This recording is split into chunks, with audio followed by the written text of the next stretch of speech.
कैसे हो सभी लोग? अच्छे होंगे, है ना? तो ये प्रबंधन का जो क्विज वाला है, ये सेकंड लेक्चर में लेके आया हूँ। इसमें फिर से कुछ क्वेश्चन आपके लिए लेके आया हूँ। इससे पहले भी मैंने एक वीडियो बनाया था। जो लोग उस वीडियो को नहीं देखे हो तो आप लोग के लिए मैंने लिंक डाला हो डिस्क्रिप्शन में, उसको देख लीजिए, है ना, ताकि आपकी कंटिन्यूटी बनी रहे। चलो बिना टाइम वेस्ट किए शुरू करते हैं। पहला क्वेश्चन यहाँ पर दिया है कि प्रबंधन के कितने स्तर होते हैं। यहाँ पे दिया है प्रबंधन के कितने स्तर होते हैं। तो सिंपली यहाँ पे ऑप्शन में 3, 5, 4 दो रेखा है, दो दे रखा है। तो इसका सही आंसर है प्रबंधन के कितने स्तर होते हैं? 3 स्तर।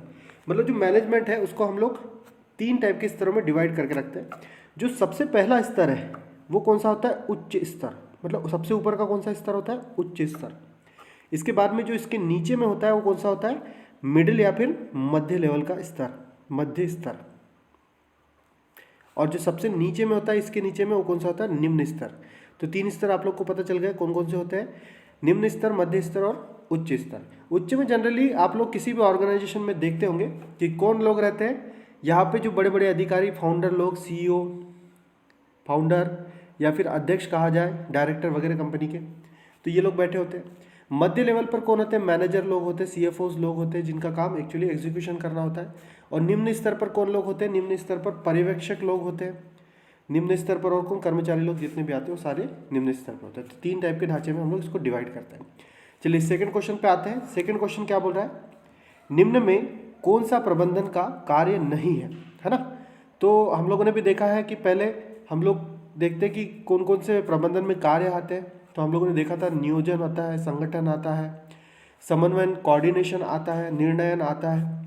तो ये जो तीनों है, नियोजन, संगठन और समन्वयन, ये तभी सभी प्रबंधन के कार्य है। नियोजन का मतलब प्लानिंग, एक प्रॉपर प्लानिंग होती है जिसमें दिमाग खर्च करके हम जब भी किसी चीज़ को बनाने की, या फिर जैसे अभी एग्ज़ाम होने वाली आपकी, तो एग्ज़ाम के लिए पहले प्लानिंग बनाई गई होगी। संगठन मतलब एग्ज़ाम के लिए जरूरी कौन कौन से लोग हैं, उन लोगों का एक संगठन बनाया गया होगा, ऑर्गेनाइजेशन। और समन्वयन, उन ऑर्गेनाइजेशन के जितने भी लोग हैं उनके बीच में क्या होना चाहिए? कोऑर्डिनेशन होना चाहिए ना, कि भाई नहीं तो पता चला तू ये काम कर रहा है, मैं ये काम कर रहा हूँ, मैं अकेला काम करूँ क्या? तो कामों का जो डिवाइडेशन हो क्या होगा? समन्वय। तो प्रबंधन में जो नहीं आता वो कौन सा है? लेखांकन, है ना? कौन सा है वो चीज़? लेखांकन। चलिए, वैसे लेखांकन होता क्या है? अकाउंटिंग होता है। अकाउंटिंग अलग से कार्य होता है, तो ये कार्य वाली चीज़ में आ जाता है ना, ध्यान रखना। चलिए नेक्स्ट प्रश्न क्या है? शीर्ष स्तर के प्रबंधन का संबंध निम्नलिखित में से किन योजनाओं के निर्माण से होता है ना? तो बोल क्या रहा है? हम लोगों ने अभी देखा कि जो हमारे प्रबंधन के कितने स्तर होते हैं? 3 स्तर होते हैं। तो उसमें बोला गया है कि शीर्ष स्तर के प्रबंधन का संबंध निम्नलिखित में से किन योजनाओं के निर्माण से होता है। तो यहाँ पर दिया है दीर्घकालीन योजना, अल्पकालीन योजना, है ना, और पर्यवेक्षक हेतु दिशा निर्देश, और इनमें से कोई नहीं। तो यहाँ पर देखिए, जो हमारा दीर्घकालीन योजना है, मतलब एक लंबे समय के लिए जब हम कोई योजना बनाएंगे, कोई एक नया सा नियम लागू करेंगे, तो कौन बनाएगा? जो उच्च स्तरीय, मैंने 3 लेवल के बताया था। तो जो उच्च स्तरीय लोग हैं वो क्या करेंगे? लंबे टाइम के लिए जो कार्य योजना है वो बनाएंगे। मध्यकालीन लोग अल्पकालीन बनाते हैं। और जो पर्यवेक्षक, जो सबसे निम्न स्तर के हैं पर्यवेक्षक, उनके लिए दिशा निर्देश कौन देते हैं? वो भी हमारे मध्य वाले देते हैं, है ना? तो ध्यान रखना, अल्पकालीन योजना मध्य स्तरीय बनाते हैं, और पर्यवेक्षक हेतु दिशा निर्देश भी कौन जारी करते हैं? मध्य वाले, है ना? बेसिकली मध्य वालों का काम क्या है? एक इंटरलिंक देना, ऊपर वालों से और नीचे वालों के बीच में एक इंटरफेस क्या तैयार करना, है ना? कि मतलब जैसे आदेश आ रहा है तो ऊपर वाले आदेश देंगे कि भाई तू ये काम कर ले, और मध्य वाले वो आदेश को नीचे की ओर फॉरवर्ड कर देंगे। उसी तरीके से समस्या, जो निम्न स्तरीय वाली समस्या मध्य वालों को बताएंगे, और मध्य वाले समस्या किसको बताएंगे? ऊपर वालों को। चलिए, तो इसका आंसर क्या होना चाहिए कि शीर्ष स्तर वाले क्या करेंगे? दीर्घकालीन योजनाओं का निर्माण करते हैं। आगे बढ़ते हैं। नेक्स्ट प्रश्न है हमारे पास में, एक मुखिया और एक योजना, है ना? यह कथन के सिद्धांत से संबंधित है। मतलब यह कथन किस सिद्धांत से संबंधित है? तो क्या बोल रहा है? एक मुखिया और एक योजना। अगर मैं इस सेंटेंस को समझूं तो क्या बोलना चाह रहा है कि कोई एक व्यक्ति है जो कोई एक योजना बना रहा है ना? एक ही व्यक्ति बनाएगा। तो यहाँ पे इसका सीधा सा आंसर नहीं देखते हम लोग, पहले ऑप्शन देख लेते क्या बोलना चाह रहा है। तो पहला बोल रहा है दिशा की एकता, है ना? दिशा की एकता मतलब कि जिस तरीके से हम लोग को कमांड आ रहा है, जो आदेश आ रहा है, उसको हम लोग को सीधे सीधे मतलब आना चाहिए, उसको फ्लो में देना चाहिए। यहाँ पे जो सेकेंड ऑप्शन है वो क्या बोलना चाह रहा है, स्केलर चेन। कि स्केलर चेन क्या बोल रहा है कि जो भी सुपरविजन होता है, क्या होता है, सुपरविजन। स्केलर चेन का ध्यान में रखना। ये सुपरविजन कैसे होता है, मतलब जब भी हम लोग, मैं आपको बोलूँगा किसी ऑर्गेनाइजेशन में आपको ध्यान देना है, तो ध्यान देने वाली चीज़ कैसी होगी, उच्च स्तर से निम्न स्तर की ओर। तो सुपरविजन उच्च स्तर से निम्न स्तर की ओर होता है, उसी को क्या कहा जाता है, स्केलर चेन। अब ये कमांड की एकता मतलब क्या होता है कि कमांड की एकता वो होता है कि किसी भी ऑर्गेनाइजेशन में, जैसे कि हमारी सेना ले लीजिए, तो सेना में क्या होता है, ऊपर वाले व्यक्ति ने जो आदेश दिया है उसी को तुरंत फॉलो करना पड़ेगा, बिना किसी मतलब डाउट के कि भाई ऐसा क्यों नहीं है, ऐसा कुछ नहीं। सीनियर ने जो आदेश दिया उसको फॉलो करना है नीचे वाले अधीनस्थों को। तो ये क्या होता है, कमांड की एकता। कर्मचारी का पारिश्रमिक, पारिश्रमिक तो मतलब वेतन भत्ता वगैरह, है ना। तो ये क्या बोल रहा है कि एक मुखिया एक योजना, कि मतलब जो मुखिया है सबसे ऊपर का, वो योजना बनाएगा और उसको नीचे की तरफ फ्लो कराएगा। तो उसका आंसर क्या हो जाएगा, दिशा की एकता, है ना। मतलब जो भी डायरेक्शन ऑफ द फ्लो है वो एग्रीगेटेड रहे, मतलब एक साथ रहे। तो इसका आंसर क्या हो जाएगा, दिशा की एकता। चलिए नेक्स्ट प्रश्न क्या है, निर्णय लेने वाले प्राधिकरण की एकाग्रता को कहा जाता है ना। जो भी लोग निर्णय लेते हैं, है ना, उनकी एकाग्रता को क्या कहा जाता है, तो क्या कहा जाता है, केंद्रीयकरण, है ना। क्या कहा जाता है, केंद्रीयकरण। मतलब बेसिकली अगर हम लोग समझे कि जो भी उच्च स्तर के लोग होंगे या फिर जो भी हमारा निर्णय ले रहा होगा, तो उसके अधीनस्थ जितने भी लोग होंगे, जैसे कि हमारे यहाँ पर किसी कोचिंग इंस्टीट्यूट में पकड़ लीजिए, या फिर आप अभी जिस पटवारी संस्था से मतलब राजस्व विभाग से जुड़ने जा रहे हैं, पटवारी बनने जा रहे हैं, तो राजस्व विभाग में आपके ऊपर में जो तहसीलदार बैठे होंगे, उन्होंने कोई आदेश दिया है, तो आदेश लेने का काम किसका है, इनका है, और बाकी फॉलो करने का काम इनके अधीनस्थ जितने भी लोग आएंगे वो लोग फॉलो करेंगे। तो जो फॉलो करने वाला है, तो उसमें आदेश देने वाला कौन बैठा है, सिर्फ एक व्यक्ति बैठा है ना, बाकी लोगों को अधिकार नहीं है। तो ये क्या कहलाता है, केंद्रीकरण। पर कहीं कहीं पे क्या होता है कि हर एक स्तर पे, जैसे कहीं कहीं पे ज़रूरत पड़ जाती है कि उच्च वाला अपने हिसाब से कुछ आदेश दे सके, उसी को मॉडिफाइड करके मध्य वाला भी अलग से आदेश दे सके, और सबसे निम्न स्तर वाला भी अलग से और कर्मचारियों को आदेश दे सके। तो इस तरीके की व्यवस्था क्या कहलाती है, जिसमें अधिकार स्तर के हिसाब से बटे हुए होते हैं, विकेंद्रीकरण कहा जाता है। और ये जो तीसरा ऑप्शन है, प्रबंधन की अवधि, प्रबंधन की अवधि मतलब हो सकता है कि प्रबंधन को एग्जीक्यूट होने में ज़्यादा समय लग सकता है, तो दीर्घकालीन हो सकती है, और हो सकता है कि प्रबंधन को कम समय लगे तो अल्पकालीन भी हो सकता है। क्लियर है यहाँ पे सारी चीज़ें। केंद्रीकरण इसका आंसर है कि निर्णय लेने के लिए प्राधिकरण की एकाग्रता को क्या कहा जाता है, केंद्रीकरण। मतलब एक ही व्यक्ति डिसीजन लेगा और बाकी लोग फॉलो करेंगे। ठीक है, चलिए आगे बढ़ते हैं। मानवीय संबंध प्रबंध के जन्मदाता के रूप में किसे जाना जाता है, तो इसका सीधा सा आंसर है, मानवीय संबंध प्रबंध के जन्मदाता किसे कहा जाता है, तो यहाँ पर हमारे प्यारे जॉर्ज अल्टन मेयो को किसे कहा जाता है, जॉर्ज अल्टन मेयो। इसको डायरेक्टली आप लोग याद कर लीजिए। नेक्स्ट है हमारे पास में प्रश्न, क्वेश्चन नंबर 7वां, प्रबंधन का सार है ना। क्या बोला गया, प्रबंधन का सार है। तो इसमें 4 ऑप्शन है, क्या है, नियोजन आपको पता है क्या होता है, प्लानिंग, और संगठन आपको पता है क्या होता है, ऑर्गेनाइजेशन, क्या होता है ऑर्गेनाइजेशन, निर्देशन आपको पता है क्या होता है, डायरेक्शन, कि कैसे कैसे काम करना है, और समन्वय मतलब कोऑर्डिनेशन, कि कैसे हम लोग को मिलजुल के काम करना है। तो समन्वयन को क्या कहा गया है, प्रबंधन का सार, है ना। मैनेजमेंट में सबसे मेन चीज़ क्या होती है, कोऑर्डिनेशन ही होता है। सारे प्लान वान तो बना लोगे, पर लोग बाग कोऑर्डिनेशन नहीं कर रहे तो क्या करेंगे, बराबर काम नहीं करे, एक दूसरे की नहीं सुन रहे तो इसलिए प्रबंधन का सार किसे कहा जाता है, समन्वयन को, किसे, समन्वयन को। अगला प्रश्न, निम्नलिखित में से कौन सा कथन सही नहीं है, बोल रहा है ना, कौन सा कथन सही नहीं है। तो देख लेते कथन बोलना क्या चाह रहे। पहला बोल रहा है, नियोजन मूलतः एक चयन प्रक्रिया है ना। नियोजन क्या है, मूलतः एक चयन प्रक्रिया है, मतलब एक सेलेक्टिव प्रोसेस है कि भाई हमको किसी का चयन करना है, सिलेक्शन करना है, इस टाइप की चीज़ें, या फिर कुछ कुछ चीज़ें चुन के रखना है, ऐसा है क्या, नहीं। नियोजन तो ऐसा नहीं, नियोजन में बहुत सारा दिमाग खपाना पड़ता है, सारी चीज़ों को लेकर प्लान बनाना पड़ता है ना।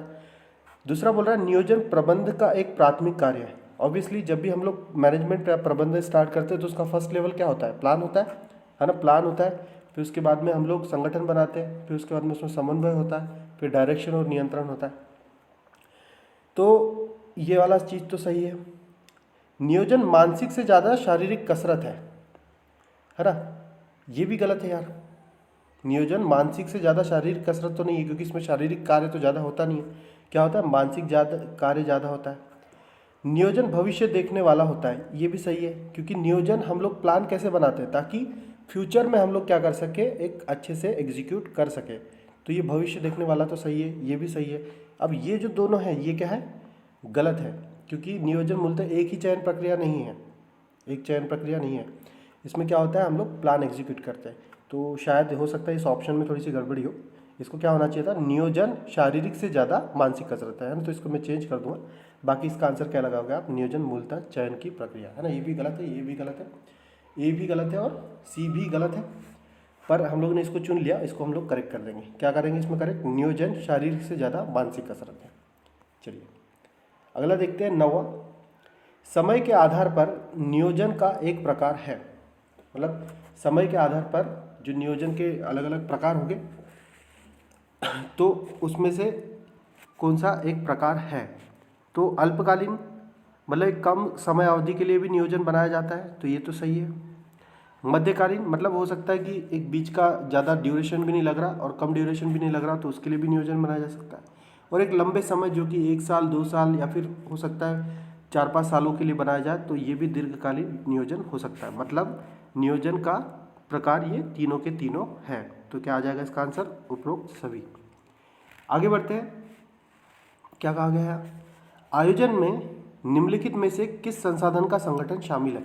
अच्छा, इस वर्ड से कंफ्यूज मत होना, कहीं कहीं आयोजन लिखा होता है, कहीं कहीं नियोजन लिखा होता है। तो आयोजन का मतलब ही क्या होता है, नियोजन होता है, कोई डिफरेंस है नहीं, है ना, ठीक है, कोई ज़्यादा बड़ा डिफरेंस नहीं है। चलिए क्या बोल रहा है कि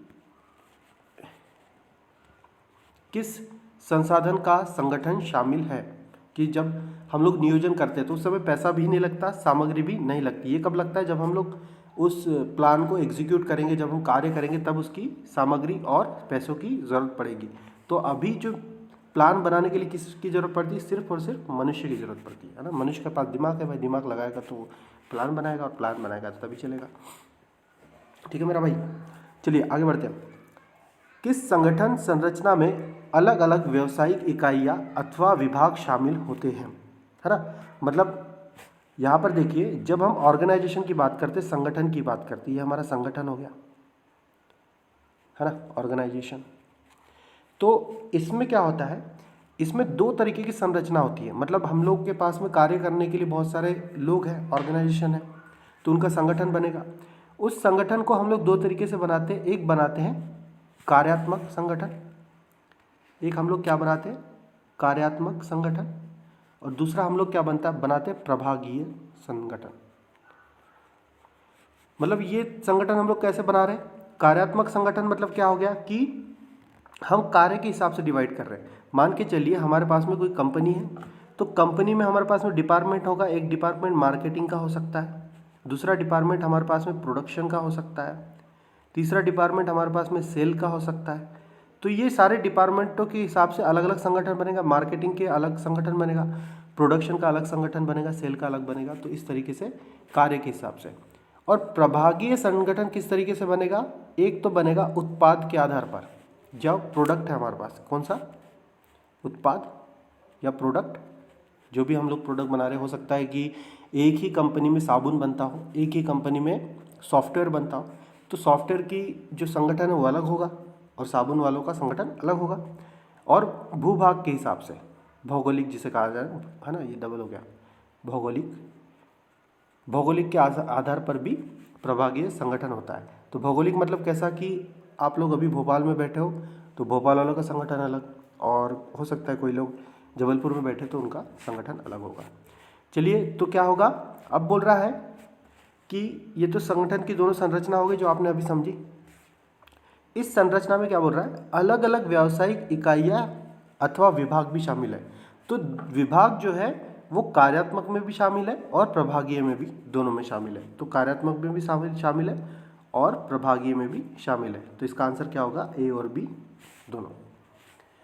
चलिए आगे बढ़ते हैं। नियुक्तिकरण, है ना। नियुक्तिकरण मतलब क्या होता है? स्टाफिंग, है ना। तो एक चीज़ तो ध्यान में रख लो यार कि जब भी प्रबंधन पढ़ोगे तो उसको क्या करिएगा, इंग्लिश में उसकी टर्म्स पढ़िएगा, क्योंकि हम लोग ज़्यादा अवेयर इस इंग्लिश में होते हैं। क्या दिया है? स्टाफिंग, है ना, स्टाफ लिखा हुआ है। तो स्टाफ का हम लोग सिलेक्शन करते हैं, उसकी प्रोसेस होती है, रिक्रूटमेंट की भी होती है ना, जिसको हम चयन की प्रोसेस करते हैं। रिक्रूटमेंट आप लोगों ने सुना होगा, भर्ती चयन की प्रक्रिया। तो क्या बोल रहा है? नियुक्तिकरण क्या है, स्टाफिंग क्या है, कैसी प्रक्रिया? दीर्घकालीन है, सतत प्रक्रिया है, या अल्पकालिक है, अल्पकालीन प्रक्रिया है, या दैनिक है। तो सबसे पहले नीचे से स्टार्ट कर लेते हैं, कोई दिक्कत नहीं। दैनिक प्रक्रिया मतलब कैसा हो गया कि भाई हम लोग रोज ही स्टाफिंग कर रहे हैं या फिर रोज ही रिक्रूटमेंट कर रहे हैं, ऐसा होता है क्या? नहीं, हम लोग डेली नहीं करते, हम लोग को महीने 2 महीने ऐसे सालों में करते हैं ना। अल्पकालीन प्रक्रिया बहुत ही कम समय में हम लोग करते हैं क्या? नहीं, ऐसा भी नहीं है। अल्पकालीन मतलब बहुत कम समय में हम लोग बार बार रिक्रूटमेंट कर रहे हैं, इससे ज़्यादा खर्चा बढ़ेगा, तो ये भी नहीं है। दीर्घकालीन प्रक्रिया मतलब कि बहुत ज़्यादा समय के लिए, ये भी नहीं होगा। 5-5 6-6 साल तक रिक्रूटमेंट नहीं करेंगे तो फिर हमारे पास में कर्मचारी नहीं बचेंगे। तो ये कैसी प्रक्रिया है? सतत प्रक्रिया है, जो हमेशा निरंतर करना पड़ता है। आगे बढ़ते हैं। क्या बोल रहा है प्रश्न? जब संस्था के अंदर, क्या बोल रहा है? जब संस्था के अंदर कार्यरत कर्मचारी में से ही विभिन्न पदों पर भर्ती की जाती है तो उसे क्या कहा जाता है? तो देख लेते हैं, सिंपल सा यहाँ पे क्या दिया है? आंतरिक स्रोतों से भर्ती, बाहरी स्रोतों से भर्ती, सूचना स्रोतों से भर्ती, और इनमें से कोई नहीं। तो सूचना स्रोतों से मतलब किसी से जानकारी लगी और उसका सिलेक्शन कर लिया। भर्ती तो आप समझते हो, भर्ती मतलब स्टाफ है उसका सिलेक्शन कर रहा है ऑर्गेनाइजेशन में। तो सिलेक्शन के लिए क्या कर सकते हैं? सूचना के आधार पर किया जा सकता है। सूचना मतलब किसी ने बोल दिया कि ये काम अच्छा करता है तो इसको ले लो, तो इस तरीके से हो सकता है। बाहरी सोर्स मतलब अभी तक कोई व्यक्ति उस ऑर्गेनाइजेशन से, उस संस्था से जुड़ा हुआ नहीं है और उसकी किसी एग्ज़ाम लेकर सिलेक्शन कर रहे हैं। जैसा कि आप लोग पटवारी के लिए सेलेक्ट हो रहे हैं, तो पटवारी सिलेक्शन के लिए आप क्या हो? अभी राजस्व विभाग का हिस्सा तो नहीं हो, है ना। राजस्व विभाग का हिस्सा नहीं हो, आप एग्ज़ाम दोगे और एग्ज़ाम देने के बाद में अंदर आओगे, तो ये बाहरी स्रोत हो गया। आंतरिक स्रोत मतलब कैसा हो गया कि अभी जो पहले से कोई व्यक्ति है जो राजस्व विभाग में काम कर रहा है, शायद वो किसी क्लर्क की पोस्ट पे हो या फिर वो हो सकता है कोटवार की पोस्ट पे हो, तो उसके प्रमोशन के द्वारा या फिर उसके द्वारा आंतरिक मतलब अंदर ही अंदर में उसकी भर्ती कर ली, तो उसे क्या कहा जाएगा? आंतरिक स्रोतों से भर्ती। तो क्या बोल रहा है? जब संस्था के अंदर कार्यरत कर्मचारियों में से, मतलब जब संस्था के अंदर से ही चुना जाता है तो क्या हो जाता है? आंतरिक स्रोत से भर्ती। क्लियर है यहाँ पे? चलिए आगे बढ़ते हैं। 14वां क्वेश्चन, नियंत्रण हेतु मानक होना चाहिए, है ना। तो नियंत्रण हेतु मानक होना चाहिए मतलब नियंत्रण तो आप लोगों को पता है, कंट्रोलिंग। कंट्रोल मतलब कौन कैसा काम कर रहा है, सही कर रहा है कि नहीं कर रहा है ना, कंट्रोल होना चाहिए कि नहीं, और किस तरीके से काम होना चाहिए, काम का फ्लो कैसा होना चाहिए। तो ये सब चीज़ें किस में आता है? कंट्रोलिंग में आता है, कंट्रोल करने में।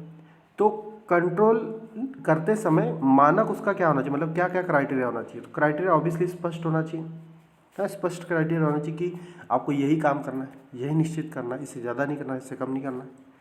प्रमाणन भी होना चाहिए, सर्टिफाइड होना चाहिए कि भाई हाँ लिखित तौर पे दिया जा रहा है। मापन मेजरमेंट मतलब ऑब्वियसली किसी को ज़्यादा, जो ज़्यादा काम डिजर्व करता है उसको ज़्यादा देना चाहिए, जो कम काम डिजर्व करता है उसको कम काम देना चाहिए। तो सारे के सारे क्या है? मानक सही है, स्पष्ट भी, प्रमाणन भी और मापन भी। आगे बढ़ते हैं। किसी समस्या को हल करने के लिए कार्यविधि की पहचान करना और चुनने की प्रक्रिया कहलाती है ना। क्या बोल रहा है? किसी समस्या को हल करना मतलब हम लोग को किसी समस्या को हल करना है, उसके लिए कार्यविधि की पहचान करना और चुनने की प्रक्रिया क्या कहलाता है? मतलब आप लोग को बहुत सारी समस्या में से कुछ चुनना है, सेलेक्ट करना है कि सही चीज़ क्या है, और उसकी जो कार्यविधि उसको क्या कहेंगे? सिंपल सा डिसीजन ले रहे हो ना आप। मैं आपको बोलूँ कि ये 4-5 लोग गलत है, उसमें से 3 निकालो, तो आप कर क्या रहे हो? आप क्या कर रहे हो? डिसीजन मेकिंग कर रहे हो, आप डिसीजन ले रहे हो। तो ये डिसीजन लेने का, इसकी स्पेलिंग क्या होती है, जो भी होती हो देख लेना। तो डिसीजन लेना मतलब क्या करना? निर्णय लेना, निर्णय करना। तो क्या हो जाएगा इसका आंसर? निर्णय, है ना। बाकी तो आपको बता चुका मैं पहले, योजना, आयोजन, समन्वय, सारी चीज़ें बता चुका हूँ। चलिए आगे बढ़ते हैं। श्रमिकों को कम करना, कारखानों में अनुपस्थिति को 20% कम करना, है ना। कोई एक उदाहरण है, किसका एक उदाहरण है? खालिस्तान का उदाहरण है। तो ऑब्वियसली यहाँ पे संख्याओं की बात हुई है, जो स्टाफ है, जो ऑर्गेनाइजेशन है, जो कर्मचारी है, उनकी संख्याओं की बात हुई। तो गुण तो नहीं है, गुण मतलब तो क्वालिटी हो गया भाई, कि कौन अच्छा काम कर रहा है, कौन बुरा कर रहा है, कौन लिखता फास्ट है या फिर उठाता अच्छे से सामान। यहाँ पे किसकी बात हो रही है? मात्रा की, है ना, कि भाई संख्या देख रहे हैं, मात्रा देख रहे हैं कि एक व्यक्ति गया, दो व्यक्ति गया, या कितना बोल रहा है यहाँ पर 20% गया, 20% व्यक्ति गए। तो किसकी बात कर रहे हैं? मात्रा की। किसकी बात करें? मात्रा की। इसलिए क्या होगा ये? मात्रक, मात्रात्मक मानक। चलो आगे बढ़ते हैं। 17वां प्रश्न यहाँ पे आपके टीवी स्क्रीन पर, है ना, कंप्यूटर स्क्रीन पर। शुरू करते हैं। 7 करोड़ का प्रश्न है, देख लेते हैं। प्रबंध की के नहीं, पैसे से नहीं देने वाला है ना, ये तो फिर बोलोगे सर ने पैसे नहीं दिए। प्रबंध के प्रबंधन के नियंत्रण संबंधी कार्य है। क्या है कार्य? जैसे हम लोग को कंट्रोल करना होता है, नियंत्रण मतलब कंट्रोल, तो कंट्रोलिंग के लिए क्या क्या कार्य क्षेत्र है? लागत है ना, कितनी लागत लग रही है उससे हिसाब से हम कंट्रोल करेंगे। उत्पादन, प्रोडक्शन, कि कितना ज़्यादा हम लोग ने उत्पादन करना चाहिए, इस पर भी आधारित होगा। और वित्तीय भी, कि कितना पैसा लग रहा है, उसके हिसाब से तो हम सारी कंट्रोल को मैनेजमेंट करेंगे। तो वही चीज़ है, तीनों भी है। तो ये क्या आ जाएगा इसका आंसर? यह सभी। अगला प्रश्न है, कर्मचारियों के कार्यों का मूल्यांकन प्रबंध के किस स्तर पर किया जाता है? क्या हो रहा है? कर्मचारी जो है उनका मूल्यांकन मतलब टेस्टिंग या फिर जो भी वेरिफिकेशन है ना, मतलब उनको टेस्ट करना, सही है, अच्छा काम करे नहीं करे, किस स्तर पर किया जाता है? तो किसका? कर्मचारियों का। जो देखो स्तर मैंने बताया था, उच्च स्तर ये हो गया, मध्य स्तर ये हो गया, पर्यवेक्षी स्तर ये हो गया, और इसके नीचे आते हैं कर्मचारी, और इन्हीं के अंडर में आते हैं यहाँ पे कर्मचारी, कर्मचारी है ना, कर्म के कारण कर्म करने वाले लोग, है ना। तो पर्यवेक्षण स्तर है इसके ऊपर, यहाँ पे मध्य वाला, यहाँ पर उच्च स्तर। तो क्या बोल रहा है कि कर्मचारियों का मूल्यांकन कौन करेगा? तो कर्मचारी का मूल्यांकन डायरेक्ट ये दोनों तो नहीं करने वाले, बहुत ऊपर है। तो कर्मचारियों का मूल्यांकन कौन करेगा? पर्यवेक्षक स्तर, ये वाले लोग करेंगे। ठीक है, इसका आंसर क्या रहेगा? पर्यवेक्षक स्तर, सबसे निम्न वाला। अगला देखते हैं प्रश्न। प्रबंध का अर्थ पूर्वानुमान लगाना, संगठन करना, निर्देश देना, समन्वय व नियंत्रण करने से है, यह कथन है। देख लो, प्रबंध में हम लोग ने जो तत्व देखे थे उसमें सारी चीज़ें आ गई है। पूर्वानुमान लगाना मतलब क्या हो गया? नियोजन कर रहे हैं हम लोग, प्लानिंग बना रहे हैं। संगठन करना मतलब ऑर्गेनाइजेशन बना रहे हैं। निर्देश देना मतलब वही चीज़ है, क्या कर रहे हैं हम लोग? आदेश दे रहे, निर्देश दे रहे, कमांड दे रहे। समन्वयन भी आ गया उसमें। क्या होता है समन्वयन? कोऑर्डिनेशन, है ना, कोऑर्डिनेशन। सारे जो तत्व है इसको तो रट ही लो, तत्वों में से एक आध क्वेश्चन तो फंसना ही फंसना है। नियंत्रण मतलब कंट्रोल, हम लोग कंट्रोल भी बार बार देख रहे हैं, कंट्रोल उदय कंट्रोल। संगठन तो आपको पता है, ऑर्गेनाइजेशन। निर्देश, निर्देश देना क्या होता है? कमांड। और पूर्वानुमान लगाना मतलब एक योजना तैयार करना, है ना, इसको प्लान में डाल देते हैं अपन। ठीक है, तो ये जो सेंटेंस बोला था कि ये सारी चीज़ें इसमें ऐसा ऐसा करने से ही प्रबंध का अर्थ निकलता है, तो ये किसने बोला था? हमारे भाई साहब ने। सिंपल सा इसका आंसर है हेनरी फोयल, है ना। कौन है? Foyle, Henry Foyle. जो भी हेनरी नाम है कि नहीं पता नहीं, पर फोयल, इसको ध्यान रखना। क्या है? फोयल, फ्यूल लिख दिया किसी ने, फ्यूल है कि फोयल है, आप लोग देख लेना। ठीक है, तो इसका क्या आंसर है? फ्यूल। 20 हमारा प्रश्न 20, केंद्रीयकरण से तात्पर्य होता है ना। अभी मैंने बताया था केंद्रीकरण और विकेंद्रीकरण में अंतर क्या होता है। एक और बार थोड़ा सा सिंप्लीफाई आपको कर देता हूँ कि जब जो डिसीजन मेकिंग का काम ऊपर वाला करता है और उसके आदेश नीचे फॉलो होते हैं, अब नीचे वालों को फिर से डिसीजन लेने की ज़रूरत नहीं पड़ती, तो क्या कहलाता है? केंद्रीकरण। मतलब पावर किसके पास है? एक ही व्यक्ति के पास। पर जब पावर ऐसा हो जाता है कि ऊपर वाला भी ले सकता है, कुछ मामलों में नीचे वाला भी ले सकता है, और कुछ मामलों में सबसे नीचे वाला भी ले सकता है, तो ये क्या हो जाता है? पावर का डिस्ट्रीब्यूशन। पावर को हम लोग क्या कर दिया? इसको भी दे दिए थोड़ी सी, इसको भी थोड़ी सी दे दिए, इसको भी थोड़ी सी दे दिए, है ना। जैसे हमारे यहाँ, हमारे किस में होता है? भारत देश में होता है। हमारा भारत देश कैसा है? राज्यों का संघ है, मतलब ये हमारा प्यारा भारत देश हो गया, और इसके अंदर में राज्य बने हुए हैं। तो पावर डिस्ट्रीब्यूशन कैसा हुआ? विकेंद्रीकरण के कारण हुआ, कि संघ के पास में पावर कुछ अलग है और राज्यों के पास में पावर कुछ अलग है, ऐसे ही कुछ विकेंद्रीकरण। पर केंद्रीकरण में कैसा है? एक ही व्यक्ति के पास में पावर है और नीचे वाले उसको फॉलो करेंगे। तो क्या बोल रहा है, इससे तात्पर्य होता है निर्णय लेने में अधिकारों को सुरक्षित रखना, निर्णय लेने के अधिकार का बिखराव करना तो नहीं है, मैंने अभी बताया बिखराव करना का कहाँ पर होता है, विकेंद्रीकरण में। प्रभागों का लाभ का केंद्र बनना, नहीं, लाभ कमाना तो कभी उद्देश्य रहा ही नहीं है, लक्ष्य की प्राप्ति होती है। नए केंद्रों तथा शाखाओं को खोलना, ये तो किसी का कोई इसका संबंध ही नहीं। तो यहाँ पे क्या है, निर्णय लेने में अधिकारों को सुरक्षित रखना, है ना। अधिकारों को सुरक्षा कहाँ पे होती है, ऊपर साइड में होती है। इसका आंसर क्या हो जाएगा, केंद्रीकरण का तात्पर्य ये ऑप्शन हो जाएगा, निर्णय लेने में अधिकारों की सुरक्षित रखना। तो यहाँ पे हम लोग क्विज को एंड करते हैं। ये पूरा हम लोग ने जो भी डिस्कशन किया उसको आप लोग देख लेना, जहाँ जहाँ पे आपको लगे कि ये चीज़ लिख लेना चाहिए तो आप लोग पॉज करके लिखते भी चलिएगा, है ना। इसको रिपीट करके भी देख सकते हैं, और भी आप लोग आपके फ्रेंड वगैरह से शेयर करिए, है ना, तो उनको भी फ़ायदा हो जाएगा। और बने रहिए, जिन लोगों ने सब्सक्राइब नहीं किया तो तुरंत जाके सब्सक्राइब की बटन को फटाकने से दबा दो और मेरे सब्सक्राइबर बढ़ा दो। थैंक यू सो मच, है ना।